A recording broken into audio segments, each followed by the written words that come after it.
अस्सलाम वालेकुम जी, कैसे हैं आप आज? मैडम इंशा और खालिदा फरहान साहिबा, आप ठीक हैं? दोनों पंचुअल जो टाइम पे ज्वाइन करने वाले हैं। अच्छा जी। जी, आज हमारी जो डिस्कशन है उसमें दो चीजें रहेंगी। एक तो जब भी हम वन पेपर में से, एमपीटी में से, एफआईए में से गुजरते हैं, कुछ क्वेश्चंस ऐसे होते हैं जो कि टाइम एंड अगेन हमारे लिए रिपीट हो रहे होते हैं, बार बार पूछे जा रहे होते हैं।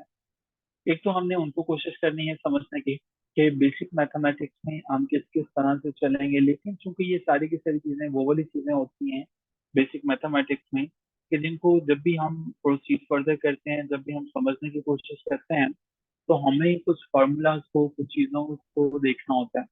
इस पे मैं आपको गाइड करके कि हमने कैसे मूव ऑन करना है।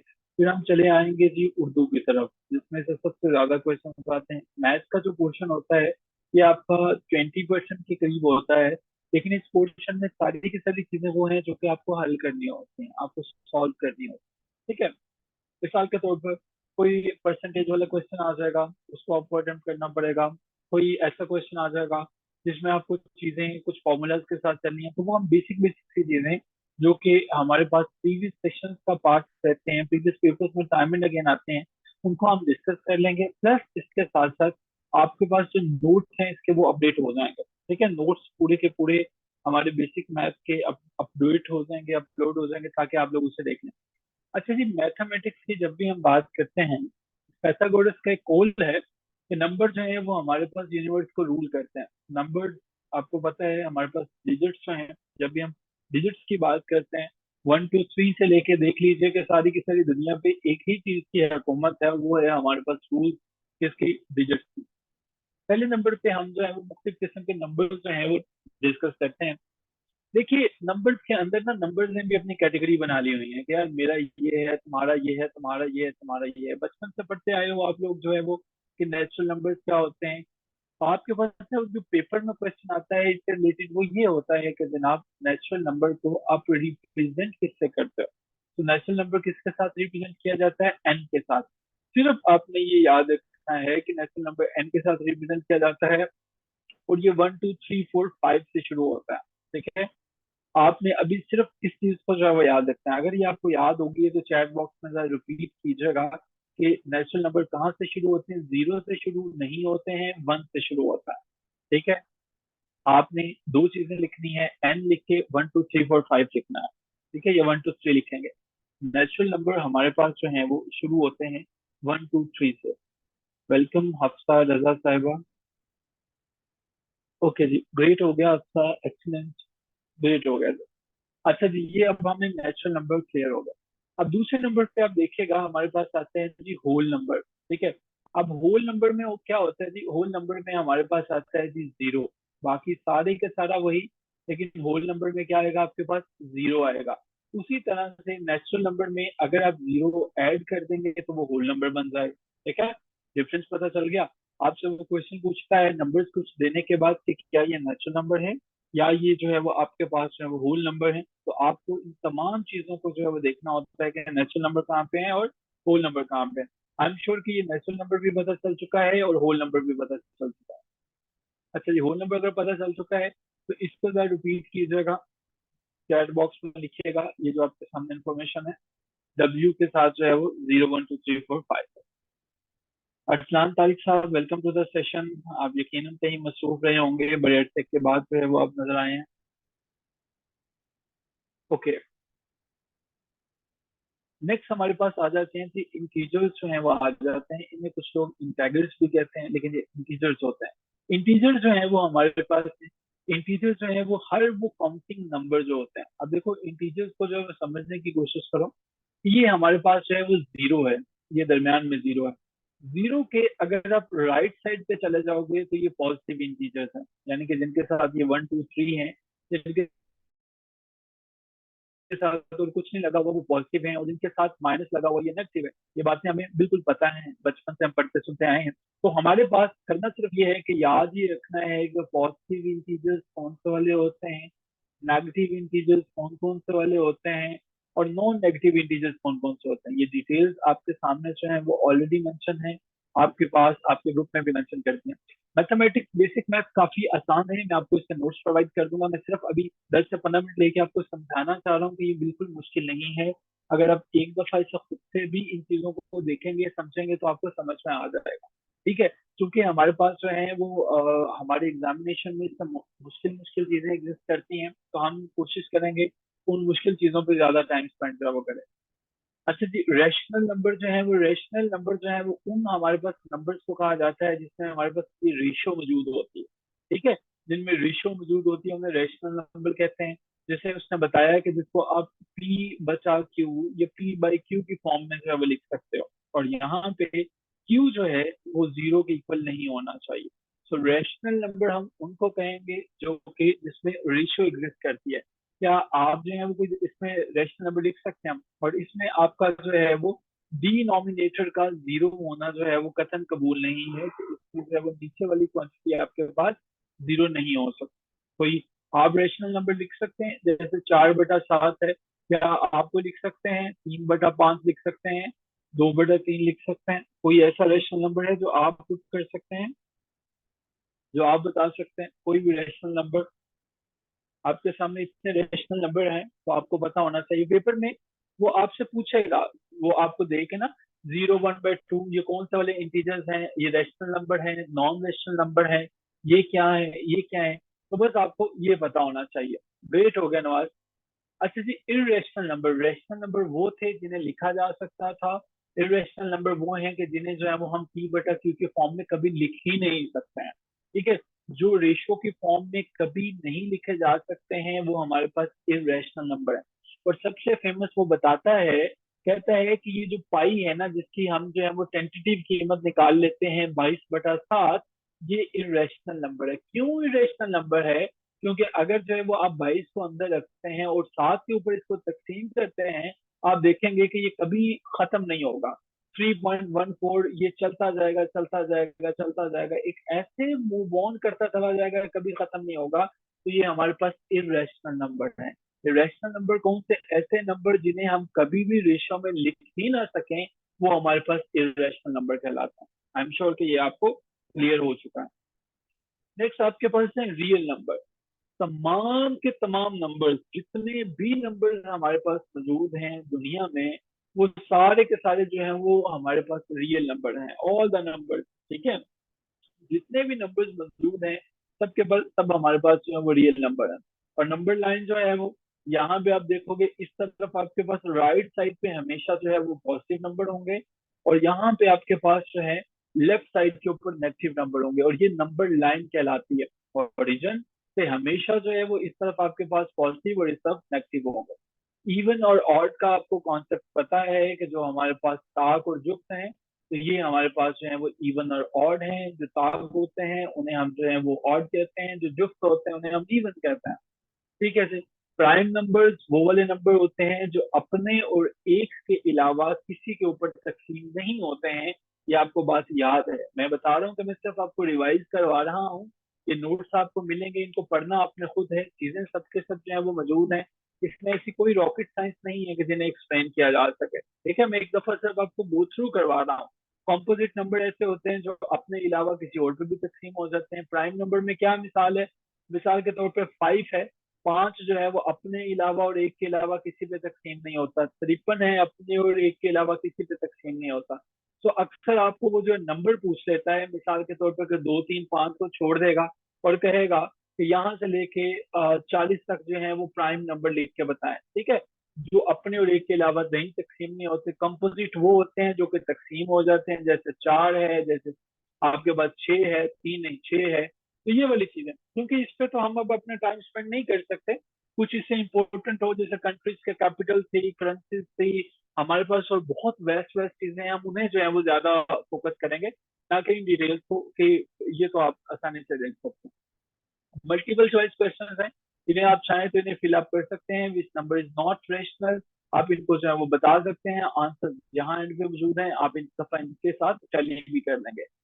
हाईएस्ट कॉमन फैक्टर या एचसीएफ किसे कहते हैं? आपके पास देखिए दो नंबर मौजूद हैं, आपने ये देखना है कि इनके आपके पास जो है वो हाईएस्ट कॉमन इनके अंदर क्या है। मिसाल के तौर पर उसने कहा है कि जी आप फैक्टर्स पता करें 16 का, तो आसान सा तरीकेकार है, वही 16 है, हमने इसको दो पे डिवाइड किया, हमारे पास जो है यहाँ पे 8 आ गया, फिर दो पे डिवाइड किया, हमारे पास 4 आ गया, करते करते ये हमारे पास इसके ये फैक्टर्स आ गए। और फिर इसमें जो हाईएस्ट हमारे पास जो फैक्टर है उसे हमने बता दिया कि ये हमारे पास हाईएस्ट फैक्टर है। ठीक है, तो इसके फैक्टर्स जो है वो ये वाले इसके फैक्टर्स हो जाएंगे। ये फैक्टर्स होगा और हाईएस्ट कॉमन फैक्टर में हम ये बताएंगे कि कौन कौन सा वाला फैक्टर था जो कि दोनों में एग्जिस्ट करता है। जैसे उसने कहा 24 और 36 के फैक्टर्स में से बताइए हाईएस्ट कॉमन फैक्टर कौन सा है, तो हम यहाँ से देखेंगे कि इसमें भी दो हैं, इसमें भी दो हैं, तो 2 × 2 क्योंकि एक दफा इधर था एक दफा इधर था, और फिर जो चीजें एक एक दफा एग्जिस्ट करती हैं उनके साथ हम मल्टीप्लाई कर लेंगे। तो इनको आसानी से जब आप एक दफा प्रैक्टिस से गुजारेंगे तो थिंग्स विल बी इजी, कि इन दोनों के अंदर जो कॉमन है वो हाईएस्ट कॉमन फैक्टर होंगे। ठीक है, जो दोनों के अंदर मौजूद हैं आप उनको जो है वो लेंगे, और उसके बाद जो है जो रिमेनिंग अमाउंट्स होंगे उनके साथ मल्टीप्लाई कर देंगे। ये हमने 6 7 में ये चीजें सारी की सारी आपने देखी थी। तो जी लीस्ट कॉमन क्या है, जो दोनों के अंदर जो है वो लीस्ट कॉमन है, जो दोनों के अंदर मौजूद नहीं है, आपने उनको बताना होता है। जिस तरह से एक लीस्ट कॉमन की मैं आपको बता देता हूँ, जिस तरह से उसने हमारे पास जो है फॉर एग्जाम्पल ये कहा है जी लीस्ट कॉमन पता करें 15 का एंड 12 का। ये मिसाल के तौर पे हमने जो है वो 15 लिखा। अब 15 को जो है वो उसी तरह से लीस्ट कॉमन को पता करने की कोशिश करते हैं। 3 पे ये तकसीम होगा, 3 5 पर हो जाएगा 15 हमारे पास, और 5 multiply by 1 is equal to 5। So हमारे पास 15 के जो है वो फैक्टर्स आएंगे 3 मल्टीप्लाई बाय 5 मल्टीप्लाई बाय 1। और इसी तरह से जब हम 12 के निकालने की कोशिश करेंगे तो 12 के हमारे पास फैक्टर्स क्या आएंगे, उसी तरह से निकाल लेंगे हम। 2 6 2 3, और फिर जो है वो हमारे पास 3 मल्टीप्लाई बाय 1 हो जाएगा, यानी कि 2 multiply by 2 multiply by 3 multiply by 1। अब हमारे पास जो है वो हमने देखना है इन दोनों के अंदर कॉमन क्या है, तो हमें जो है वो पता चलता है कि 3 जो है वो ऐसा है जो दोनों के अंदर एग्जिस्ट करता है। ठीक है, तो 3 को हम मल्टीप्लाई कर लेंगे इसके साथ जो है वो 5 के साथ, तो ये हमारे पास इसका कॉमन फैक्टर आ जाएगा। थोड़ी सी प्रैक्टिस डिमांड करेगा, उसने एक्सप्लेन किया हुआ है, प्रैक्टिस करोगे तो चीजें जो है वो आपकी फिंगरटिप्स पे आ जाएंगी। तो ये हमारे पास जो है वो बेसिक बेसिक सी मैथमेटिक्स है, इनकी प्रैक्टिस ही करनी है। एक्सपोनेंट्स क्या होते हैं आपको पता है कि जब भी हम जो है वो किसी डिजिट के ऊपर जो है वो एक्सपोनेंट लिखा होता है, इसका मतलब होता है कि 8 को 8 से मल्टीप्लाई करना है। ठीक है, ये नहीं होगा कि 802 से मल्टीप्लाई कर दोगे। इसी तरह से अगर 2 के ऊपर 2 है तो इसका मतलब है 2 मल्टीप्लाई बाय 2, यानी कि 2 को मल्टीप्लाई 2 से करोगे। इसी तरह से अगर 16 के ऊपर 2 है तो 16 मल्टीप्लाई बाय 16 होगा। ठीक है जी, तो बेसिक बेसिक सी प्रैक्टिस है। एक्टिव हमारे पास एक्सपोनेंट क्या होते हैं, इनको आई एम श्योर कि आप जो है वो जरूर इन्हें देख लेंगे और चीजें जो है वो आसान हो जाएंगे आपके लिए। असल में जो चीज हमारे पास मुश्किल है और जिसमें सबसे ज्यादा जो है वो क्वेश्चन आते हैं, वो हमारे पास है जी उर्दू का सेक्शन। इसके बाद जो है वो बेसिक मैथमेटिक्स को आप देखेंगे, उर्दू का सेक्शन हमारे पास इसके बाद आता है। मैथ इजी है, प्रॉब्लम तो नहीं पैदा करेगा कि होल नंबर क्या है, नेगेटिव क्या है, पॉजिटिव इंटीजर क्या है, इन तमाम को जो है वो आपने देखना है, इन तमाम की कोशिश करनी है प्रैक्टिस करने की। एक दफा इन्हें देखेंगे the things will be automatically easy. ठीक है, ये थोड़ी सी प्रैक्टिस आपसे डिमांड करेगा, but the things they are going to be easy. अच्छा जी, इसके बाद हमारे पास आगे चलते हैं, और शादी किधर चली गई हमारी स्क्रीन जो है वो। अच्छा, इसमें स्टॉप शेयरिंग कर दिया।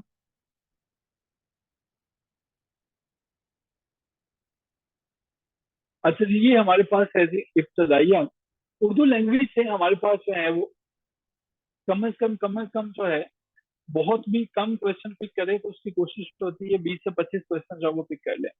अब उर्दू के लिए जो चीजें आपको याद रखनी है वो मैंने ऑलरेडी आपके लिए जो है वो उनको सर्कुलेट करने की कोशिश की है। हम उर्दू को एक कहानी की तरह समझने की कोशिश करेंगे। क्योंकि हमें बड़ी आसान लगती है, लेकिन ये उर्दू नहीं है, ये उर्दू ग्रामर है, जिसमें हमें इल्म हिज्जा, इल्म सर्फ, इल्म नहव का पता होना चाहिए। और ये बातें हमें मुश्किल लगेंगी अगर हमने ध्यान ना किया तो। ठीक है, लफ्ज मौजू क्या है, कलमा क्या है, कलाम क्या है, इस्तेमाल क्या है, कलमा और मोहम्मल की चंद इकसाम क्या है, कलमा की इकसाम कौन कौन सी हैं। ठीक है, ये कैसे कैसे होते हैं इनके, आगे चलेंगे जब इसमें जामद, इसमें मस्तर, इसमें मशतक जो है। ठीक है, ताकि हमें इनकी पहचान आ सके, जो कि हम प्रैक्टिस के साथ भी नहीं कर सकते जब तक हमें इनकी समझ ना आए। तो जी पहले नंबर पे हम तो जब उर्दू को डिस्कस करते हैं, मैथमेटिक्स के बाद हमने जब उर्दू को शुरू किया है, तो हमारे लिए ये इंतहाई जरूरी है कि हम ये समझ लें कि जुबान एक मुरक्कब का नाम है। किसे कहते हैं? जो ज्यादा चीजों का मजमुआ है, ठीक है, बाकी जुबानें भी एक हैं। जुबान की जो नव है, नव कहते हैं ग्रामर को। जुबान की नव का दारोमदार जो है वो कायदों पर होता है। उर्दू जुबान के अंदर जो है वो हमें इस जुबान को समझने के लिए ग्रामर वजूद में आती है। तो हमें लेकिन समझना इसलिए है कि हमारे वन पेपर में जो 20 से 25 नंबर के क्वेश्चन हैं वो हम हल कर सकें। आपसे गुजारिश ये है कि अगर आप नोट कर रहे हो तो नोट नहीं करो, समझ लो, ये किताब आपके पास ऑलरेडी मौजूद है, ये शेयर भी कर दी जाएगी। आपने सिर्फ समझने पे फोकस करना है। उर्दू कवायद के तीन हिस्से होते हैं। उर्दू कवायद के तीन हिस्से होते हैं। नंबर वन के आपके पास इल्म हिज्जा होता है, दूसरा इल्म सर्फ होता है और तीसरा इल्म नहव होता है। अब हिज्जा क्या होता है?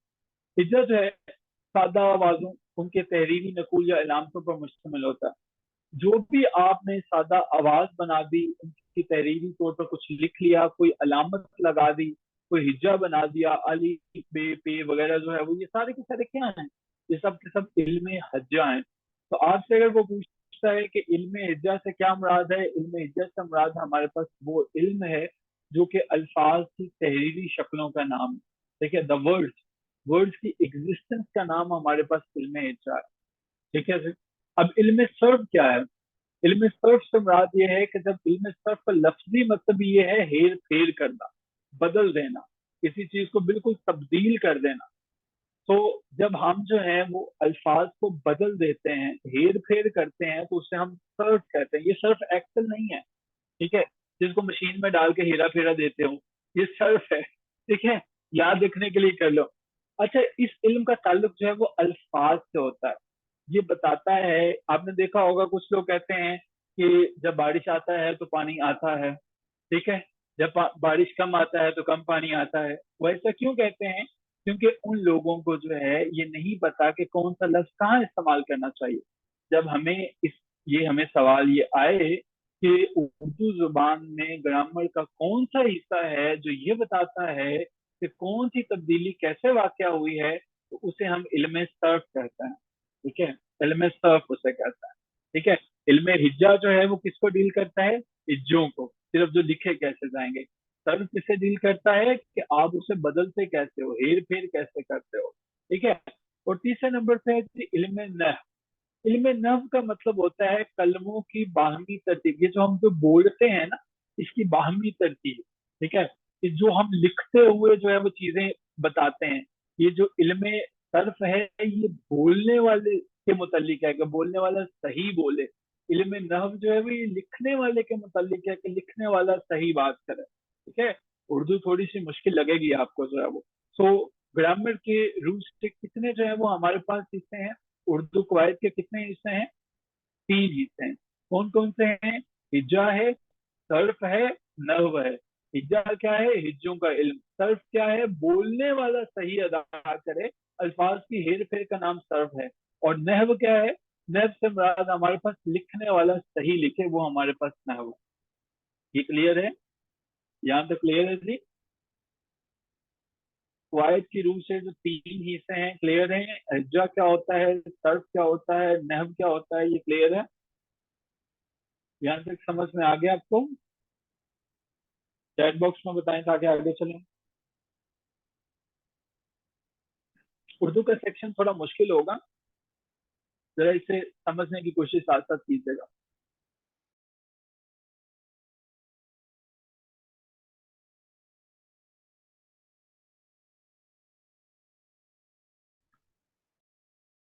अब हम गुफ्तगू का मौजू क्या है, हमारी आज जो बात हो रही है इस बात का मौजू है क्या?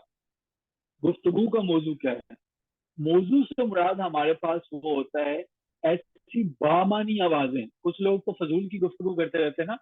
मौजू में बामानी आवाजें जो एक जुमले में बुनियादी अज्जा की हैसियत रखते हैं। जब आप बोल रहे होते हो तो क्या कर रहे होते हो? ये खाना, आना, चांद, नेक, इबादत, ये सब के सब क्या है? ये मौजू है। ठीक है। अब मौजू जो है वो बामानी आवाजों को कहा जाता है, ये कभी नहीं भूलना। ठीक है। मौजू का मतलब आपके पास जो है वो बामानी आवाजें हैं। ऐसी आवाजें जिनका कोई ना कोई मानी जो है वो मौजूद होता है, वो हमारे पास क्या होती हैं, वो हमारे पास कहलाती हैं जनाब मौजू। लेकिन ये मौजू मेन हेडिंग है। इसकी अभी हम सब हेडिंग पे भी चलेंगे और सब हेडिंग को भी जो है वो कवर करने की कोशिश करेंगे। नवाज शरीफ साहब, आपने अपना कैमरा ऑन किया हुआ है, ये मैं बंद कर रहा हूँ। आपके हम नाम, हमारे एक लीडर हैं, हमें उनसे बड़ी मोहब्बत और अकीदत है। तो आप जो है हमारी क्लासेस में एग्जिस्ट करते हैं और हम आपको ढूंढते रहते हैं इधर उधर। मोहम्मद नवाज शरीफ। अच्छा जी। तो बामानी आवाजें जो एक जुमले में बुनियादी अजला की हैसियत रखेंगी, वो क्या कहलाएंगे जी? वो हमारे पास लफ्ज मौजू कहलाएंगे। अब मौजू के अंदर जो है वो दो किस्में हैं। हेडिंग हमारे पास मौजू है, मौजू की ब्रांचेस दो निकल आएंगी, एक होगा जी कलमा, एक होगा हमारे पास कलाम। लफ्ज मौजू की दो इकसाम हो गई। कलमा से क्या मुराद है? अगर तो कोई लफ्ज ऐसा है कि उसके मीनिंग, मानी जो है वो अकेले से समझ में आ जाते हैं, तो उसे हम कलमा कहते हैं। मिसाल के तौर पर, ये आप बचपन से पढ़ते सुनते आए हैं कि मस्जिद, मेहनती लड़का, ये तो सारे के सारे कलमा हो गए। और लेकिन अगर आपने एक चीज नोट करनी है, कि अगर जो है वो हर जुज के जुदा जुदा जुदा मीनिंग है, ठीक है। कलमा के अंदर जो है वो हमारे पास ये जरूरी नहीं है कि हर लफ्ज का अलग अलग मतलब हो, ठीक है, हर लफ्ज का, लेकिन हो भी सकता है। मिसाल के तौर पर अब ये जो खाना है खुदा कह लेंगे, इन दोनों में से हर एक का अलग अलग मतलब है। नेक लड़का कह लेंगे, हर एक का अलग अलग मतलब है। मेहनती आदमी कह लेंगे, हर एक का अलग अलग मतलब है। लेकिन हमारे पास ये अगर दो अल्फाज मिलके भी जो है वो कोई कलमा बनाते हैं, तो हमारे लिए ये जरूरी ये है कि उसका मानी जो है वो समझ में आना चाहिए। ठीक है। कलमा जो है हमारे पास वो लफ्ज है जिसके मीनिंग जो है वो मानी आपको समझ में आ जाता है। ठीक है। और कलमा के बाद हमारे पास आ जाता है जी कलाम। कलाम अल्फाज से एक ऐसा मजमुआ है जिसमें सारे का सारा मीनिंग आपको समझ में आ जाए। पूरे का पूरा जो है वो कलाम है। रमजानुल मुबारक बा बरकत महीना है, इसमें हमारे पास क्या है? ये कलाम है। वो कहते हैं ना, आपने आप कलाम कीजिए, आप बात कीजिए। वो कलाम करना ऐसे ही कि जुमलों को मजमुआ कहने की कोशिश कीजिए ताकि समझ में आ सके। और एक हमारे पास लफ्ज है अगर, वो हमारे पास कलमा में आता है। और ये इकसाम किसके हैं? ये हमारे पास लफ्ज मौजू की इकसाम है। और लफ्ज मौजू जो है वो किस कैटेगरी में हमारे पास आता है? ये हमारे पास जो है वो आता है दो तरह की कैटेगरी। एक, अगर हम लिखने से बात करेंगे, लिखने की बात करेंगे, तो फिर हमारे पास लिखने को कौन डील करता है? मैंने बताया था, लिखने को नहव डील करता है, ये सर्फ डील करता है। जो लिखने को की बात करता है वो कौन करता है? लिखने के ऊपर जो लिखने के ऊपर बात करता है वो हमारे पास हिस्सा है नहव बात करता है। ठीक है, हिस्सा नहव बात करता है। जो हमारे पास बोलने से बात मुतालिक है वो कौन सा वाला है हमारे पास? जो सर्फ है वो बोलने से मुतालिक है। और जो कलाम है ये नहव से। मोहम्मल, मोहम्मल के बारे में बचपन से पढ़ा है कि एक बेमानी लफ्ज है। मिसाल के तौर पर, चोरी का तो मतलब है, चकारी का मतलब नहीं है। गलत का मतलब तो है, सलत का मतलब नहीं है। ठीक का मतलब है, ठाक का मतलब नहीं है। लेकिन हम इस्तेमाल करते हैं उर्दू में लफ्ज मौजू पर बहस की जाती है, लेकिन मोहम्मल का कवायद से कोई ताल्लुक नहीं। ये लगाया जाता है सिर्फ कलमा के साथ, बाजू का लगा दिया जाता है, चोरी चकारी गलत सलत ठीक ठाक, तुम ठीक ठाक हो।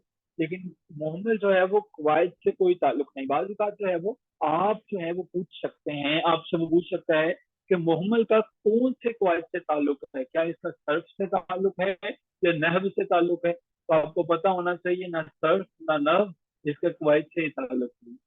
अब कलमा और मोमिल की चंद एक एग्जाम्पल, पकड़ धक्कर जो आजकल चल रही है, जादू वादू, ठीक है, झूठ मूठ, ये सब के सब जो है वो पानी वानी, ये सब के सब हमने जो है वो ये देखा इसके एग्जाम्पल। अब हजूर वाला, वो कलमा की इकसाम आ गई कि जो आप बचपन से पढ़ते आए हैं। कलमा की इकसाम है क्या क्या थी? इस हर वो चीज जो आपके इर्द गिर्द मौजूद है, वो हमारे पास इसम है। इसम के लघवी मानी ही नाम के होता है। मिसाल के तौर पर, जो अपना अकेला अपने माने देता है। लेकिन एक चीज वो आपसे पूछ सकता है कि इसके अंदर कौन से वक्त का शुमार होता है, तो आपको बताना होगा कि इसके अंदर वक्त का शुमार नहीं होता। सीएसएस के एमपीटी में उसने पूछ लिया था सवाल जो है, ठीक है, कि इसके अंदर जो है वो वक्त का शुमार वो कलमा के अंदर कौन से वक्त का शुमार होता है। हाल, माजी, शुमार ही नहीं होता, इनमें से कोई नहीं, तो इसमें वक्त का शुमार नहीं होता। इसम जो है उसके लफ्जी मैंने क्या है, नाम के हैं, और इसके अंदर किसका इस्तेमाल नहीं होता जी, इसके अंदर हमारे पास जो है वो इस्तेमाल नहीं होता, वक्त का जो है वो शुमार नहीं होता। अच्छा जी, अब हमारे पास जो है वो, अब देखें, अगर किसी का नाम है महमूद है, रफीक है, आसिफ है, ऊंट है, गाय है, इनमें वक्त नहीं पाया जाता, ठीक है। इसी तरह से जब हम चलना, वो च, वो चला गया, ठीक है, चहचहाना, झूमना, इनमें भी वक्त नहीं है, ठीक है। तो इसम जो हमें आज तक पता है वो ये हम समझते हैं कि इसम नाम है, ये बात तो हमें पता है। जो नहीं पता है वो ये है कि इसमें वक्त का शुमार नहीं होता, ये याद रखना है। इसी तरह से हमने ये याद रखना है कि हरकत हमारी सकनात और अफआल जो है वो ये भी इसम है। अब फेल जी दूसरे नंबर पे आ जाता है, हम किसकी इकसाम को डील कर रहे हैं, कलमा की इकसाम को पढ़ रहे हैं। अब हमारे पास आ जाता है जी फेल। अब यहाँ तक तो हमें पता है कि जो मानी देता है, ठीक है, मानी देता है, लेकिन हमें ये पता होना चाहिए जिसमें किसी काम का करना होना एक जमाने के साथ पाया जाता है। जमाने, इसम और फेल में फर्क क्या होता है कि इसमें वक्त नहीं होता और फेल में वक्त का होना जरूरी है, ठीक है। जब हम जो है वो कहते हैं कि जब हम सिर्फ लाना कहते हैं तो इसमें वक्त का तयन नहीं होता, इसलिए ये इसम है, लाना। लेकिन जब हम ये कहते हैं लाता है, लाएगा, तो वक्त लाजिम हो जाता है। और आखिर में हमारे पास है जी हर्फ। हर्फ क्या होता है, हर्फ उस कलमे को कहते हैं जो अकेला कुछ माने नहीं देता। अब यहाँ तक तो हमें पता है कि हर्फ जो है वो अकेला तो माने नहीं देता, लेकिन हर्फ जो है वो अल्फाज में रब्त और ताल्लुक के लिए इस्तेमाल होता है। यानी ये कलमा दो इसमों को या आप या इसम और फेल को आपस में मिलाता है। खुदा पर भरोसा रखो, इसमें बताएं जरा कि क्या है जी हर्फ। खुदा पर भरोसा रखो,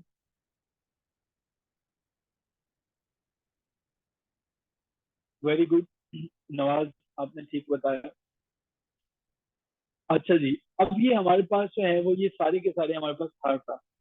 हर्फ जो है, अब जो उसने बताया, एक क्वेश्चन पिछले पेपर में आया कि हर्फ क्या करता है, जुमलों को बेमानी बनाता है, बामानी बनाता है, जोमानी बनाता है, इनमें से कुछ नहीं, तो ये बामानी बना देता है। मिसाल के तौर पर खुदा भरोसा रखो, कुरान करीम खुदा किताब। तो इन नामुकम्मल जुमलों से हमें पता चलता है कि इनकी अदम वजूदगी बेमानी बना देती है, और जो हर्फ का मौजूद होना बामानी बना देता है। ये आपको हर्फ के बारे में पता होना चाहिए। अभी तक अगर हम एक रिवीजन फेज में चले जाएं, तो हमने जो है वो कुछ चीजें समझने की कोशिश की। हमने देखा कि हमारे पास जो है वो ग्रामर जो है उर्दू क्वैत के तीन हिस्से हैं। इल्म हिज्जा, यानी कि अल्फाज का इल्म जो लिखे हुए हैं, इल्म सर्फ जो बोलने से मुतल्लिक है, इल्म नहव जो कि लिखने से मुतल्लिक है। इन तीनों के बारे में हमने देखा। फिर हमने देखा हमारे पास जो है लफ्ज मौजू। लफ्ज मौजू किसको डील करता है, बामानी आवाजों को। फिर इसके अंदर हमने कलमा और कलाम को देखा, जो अकेला है वो कलमा है, जो ज्यादा मजमुआ है वो कलाम है। फिर हमने इसके बाद जो है वो मोहम्मल को देखा। फिर उसके बाद हमने कलमा के इकसाम, इसम, फेल और हर्फ को समझने की कोशिश की। तो क्या यहाँ तक चीजें आपको समझ में आ चुकी हैं? कोई क्वेश्चन? यहाँ तक क्लियर है, ताकि हम यहाँ से आगे चलें।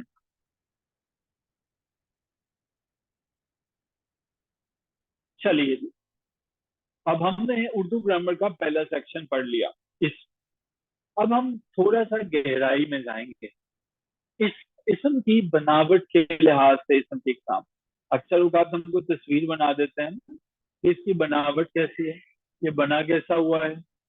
तो ये हमारे पास जो है वो इसम की बनावट के लिहाज से, मान लीजिए आपके पास ये इसम है, और अगर आपको समझ नहीं आया तो आपकी बनावट कुछ ऐसी हो जाएगी। इसलिए हमें अगर ऐसे रखना है तो हमें इस बनावट से बचना पड़ेगा। इसम की बनावट के लिहाज से तीन इकसाम है। इसमें जामद, इसमें मस्दर और इसमें मशतक, जामद जो जम गया है। किसी ने इस इसम को पकड़ के फ्रीजर के अंदर रख दिया, इस गर्मी के अंदर भी वो जम गया। अब जमने की वजह से क्या हुआ कि इस इसम से कोई दूसरा लफ्ज नहीं निकलता, ना ही वो खुद किसी से निकलता है। बाजू का ऐसा होता है कि हमारे फ्रीजर में, रेफ्रिजरेटर में कोई चीज पड़ी होती है, वो जम जाती है, उसमें से ना वो खुद हिलती है ना वो कोई और उसको हिला सकता है। जामद जो है ना खुद निकलता है ना वो किसी और से, दूसरा भी उससे नहीं निकल सकता। मिसाल के तौर पर चाकू, अब चाकू से क्या निकाल सकते हो आप, जो है वो चाकू, कलम, दरख्त, फल, हर वो लफ्ज जिससे कोई दूसरा लफ्ज नहीं निकल सकता, वो हमारे पास इसमें जामद होता है। ठीक है, तो इसमें जामद के तौर पर जो है वो जाना चाहता है। ठीक है, तो ये हमारे पास है जी, हमें याद हो गया जामद। अब इसमें मस्दर और मशतक पे हर दफा हर पेपर में सवाल जरूर आ जाता है। मस्दर क्या होता है, मशतक क्या होता है। अंग्रेजी पढ़ पढ़ के हम लोगों को मस्दर मशतक सब कुछ बोल चुका होता है। तो बाद लोगों को तो मशतक नहीं कहना आता, वो उसे मुश्तक कह देते हैं, मशक। तो जी मस्दर जो है वो, मस्दर जो है जिसके लफ्जी मतलब सदर से है, सदर सीने को कहा जाता है, जिसका मतलब ये होता है कि किसी चीज से निकलने की जगह। आप देखते हैं कि जो इलम लोग होते हैं उनके सीने से, उनके जो है वो इलम जो है वो निकलता है सीने से। मतलब ये होता है ना कि बाजू का जो है हम लोग ये तशबीह के तौर पर इस्तेमाल करते हैं कि तुमने मेरा सीना फखर से चौड़ा कर दिया। वो क्या होता है, ऐसा नहीं है कि उसकी जो है वो सीना वाकई में चौड़ा हो जाता है, वो बता रहा होता है। तो लफ्जी सदर, सदर से मुराद हमारा निकलने की जगह जो है वो। आप आरिफ अलवी साहब से अंदाजा लगा लें कि वो सदर भी निकलने वाला है। ठीक है, अच्छा जी, निकलने की जगह है। इस्तेलाह में लग़वी मतलब पूछ लिया क्या है, निकलने की जगह। इस्तेलाही में, इस्तेलाह में यानी कि ग्रामर के रूप में इसका क्या मतलब है। एक ऐसा इसम है जो खुद किसी से ना निकले, खुद इस किसी से ना लिखने, लेकिन इससे कई दूसरे कलमे निकल सका। ठीक है, मिसाल से रोना, रोया, सोना, सोया, खोना, खोया। ठीक है, उर्दू में मोटी मोटी पहचान इसकी ये है कि उर्दू जुमले के आखिर में ना आता है, लेकिन ये लाजमी नहीं है कि हर उर्दू जुमले के आखिर में ना ही आए। लेकिन पहचान ये है। मस्दर की एक और तारीफ भी की जाती है, वो तारीफ ये है कि जिसमें जमाने की कैद ना हो, यानी किसी काम का करना होना पाया जाए लेकिन जमाने की कैद ना हो। मजदर की तारीफ में हम इन अल्फाज को फिर मजदर से खारिज कर देते हैं जिनमें ना तो है। जैसे मिसाल के तौर पे वो कहता है कि अगर आप इस तारीफ को मानते हो कि जमाने की कैद के मुताबिक, तो वो कहता है फिर सोना, गिराना। ठीक है, ये जो सारे के सारे जो हैं वो ये अल्फाज वो हैं कि जिनसे अगर हम ना को दूर कर देते हैं तो अमर रह जाता है। अमर कहते हैं हुक्म रह जाता है। मेरे क्या, आप इसे यहाँ तक समझ लें। और लिखना से लिख, पढ़ना से पढ़, खाना से खा। तो हमारे पास जो है वो मस्तर लघवी मतलब इसका क्या है, हमारे पास जो है निकलने की जगह, और जो खुद किसी से ना निकले लेकिन इससे निकल सके। ठीक है, और जमाने की कैद के बगैर किसी काम का करना होना, ये सहना पाया जाता है। इसके बाद जो है एक और चीज जो आपने कभी नहीं करनी है, वो कहता है कि मस्तर को फेल समझ लेना दुरुस्त नहीं है। ठीक है, फेल होता है ना करना, तो इसमें भी वो ना आ गया। कहते हैं जी लोग कुछ कहते हैं कि ये भी फेल ही है।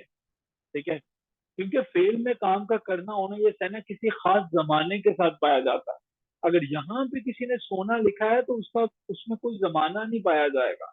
सो मस्तर को कुछ लोग जो है वो फेल समझ लेते हैं, जो कि गलत है। ठीक है, मस्दर में भी काम पाया जाता है लेकिन इसमें जमाना नहीं होता। वो पूछ सकता है कि मस्दर फेल क्यों नहीं है, क्योंकि इसमें जमाना नहीं पाया जाता। ठीक है, इसलिए हम इसम को इसमें मस्दर कहेंगे। सोना मस्दर है लेकिन सोया मस्दर नहीं है। ठीक है, क्योंकि उसके आखिर में ना नहीं है। क्लियर जी, हमें मस्दर तक पता चल गया। और आखिर में हमारे पास है जी मशतक। मशतक क्या हुआ, ग्रामर की रूह से, कवायद की रूह से इसम, ऐसा इसम जो खुद किसी मस्दर से निकला हो। खुद तो वो निकल आया लेकिन उससे कोई और लफ्ज ना निकले। मतलब लिखना से निकल गया लिखने वाला। ठीक है, लिखा हुआ। ठीक है, लिखाई। सजाना से हो गया सजावट, बनना से हो गया बनावट। सो ऐसा हमारे पास कवायद की रूह से इसम जो खुद तो मस्तर से निकला हो लेकिन इससे कोई दूसरा लफ्ज ना निकले, इसमें मस्तक कहलाता है। इसमें मस्तक की कहानी यहाँ तक की रहती तो बड़ा आसान था, लेकिन इसमें मस्तक तो है, इसकी प्रैक्टिस जब करते हो, सारी की सारी चीजें देखते हो, तो फिर आपको पता चलता है कि इसमें मस्तक जो है, इसमें से और लफ्ज नहीं निकलता। ठीक है।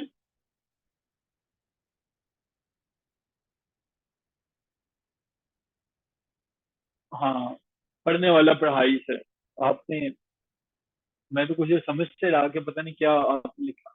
इसमें मस्तक जो है वो, अच्छा जी, ये क्लियर हुआ हो गया कि कवायद की रूह से ऐसे ऐसे जो खुद किसी मस्जिद से निकला हो लेकिन इससे कोई लफ्ज ना निकले, इसमें मस्तक कहलाता है। लिखना से लिखा हुआ, सजाना से सजावट, बनना से बनावट है। यहाँ तक क्लियर है। अच्छा जी, आगे चलते हैं। इसमें मार्फा और इसमें नकरा। मार्फा, नकरा, वही जो बातें हैं हमारे पास जो है। मार्फा का मतलब क्या होता है? अच्छा, मुझे जरा आगे बढ़ने से पहले बताएं, एक टेस्ट मैंने आपको कल असाइन किया था, परसों, वो तैयार है आपका? मॉडल पेपर नंबर 17, मैंने 100 क्वेश्चन दिए थे। कितने लोग ऐसे हैं जिन्होंने उसको तैयार किया हुआ? आई असाइन 100 क्वेश्चन, नहीं मैंने तैयार किया हुआ है। और कितने लोग हैं? मैंने आपको 100 क्वेश्चन जो है वो दिए हुए थे, खतीजा ने किया हुआ है, ग्रेट। 2 लोगों ने किया हुआ है। 100 मार्क्स का हमारा जो है वो पूरा प्रॉपर पेपर था। ग्रेट। चले, उसको भी हम जो है वो लेंगे आज तक। इसमें मार्क्स, मार्फा जो है वो हमारे पास इसम वो है जो खास शख्स, जगह या चीज का नाम हो। यहाँ तक तो हमें पता है। यहाँ तक तो हमें पता है। जी, आपके साथ वो नोट्स भी शेयर कर देंगे। कोशिश करेंगे कि इसकी रिकॉर्डिंग भी शेयर हो जाए आपके पास। अच्छा जी, हमारे पास लाहौर और कराची जो है जिसमें से खास शहर है, ये तो आसान है, ये आपको पता है कि मार्फा क्या होता है, नकरा क्या होता है। आम शख्स, आम जगह या आम चीज को हम नकरा कहते हैं, जबकि खास शख्स, खास जगह या खास चीज को हम जो है वो क्या कहते हैं, मार्फा कहते हैं। नखरा जो है वो हमारे पास जो है आम को डील करता है। अच्छा जी, अब हमें इसमें मार्फा की इकसाम के बारे में बात करें। अब आप क्या करोगे कि अपनी नोटबुक जो आपके पास है वहां पे टॉप पे लिख लोगे इसमें मार्फा, और उसके बाद आप जो है वो लिखोगे उसकी ये चार जो है वो इकसाम लिखोगे। इसमें अल, इसमें जमीर, इसमें इशारा और इसमें मसूल। ठीक है। मीटिंग एंड होने वाली है। अच्छा, ठीक हो गया जनाब। हम दोबारा भी इसको ज्वाइन कर लेते हैं। इसमें मार्फा में हमारे पास जो है वो चार इकसाम है जी, इसमें मार्फा। ये, इसमें हमारे पास क्या होता है, इसमें इल्म क्या होता है, जमीर, इशारा, मसूल।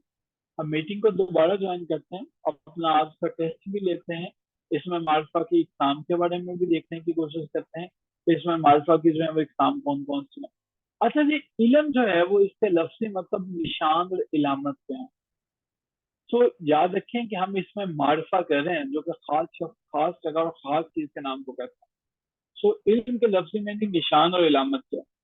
ग्रामर की रूह से इसमें इल्म से मुराद वो मखसूस इस्मा है, नाम है, जो मुकामात की अमूमन और इश्खास की खसूसन इलामत या पहचान का काम दे। अब जी, यहाँ तक हमें क्लियर हुआ ही था कि उसने इसकी भी काम जो है वो बता दी। मीटिंग को दोबारा ज्वाइन करते हैं। इसमें इल्म की जो है वो इकसाम को जो है वो देखने की कोशिश करते हैं। लेकिन ये नहीं भूलना कि इल्म के लफ्ज में नहीं, निशान और इलामत के हैं, निशान और इलामत के। हम मुख्तलिफ जगहों पे मुख्तलिफ निशानात लगा देते हैं। निशान और इलामत जो है, तो मखसूस उस्मा जो किसी को दे देते हो,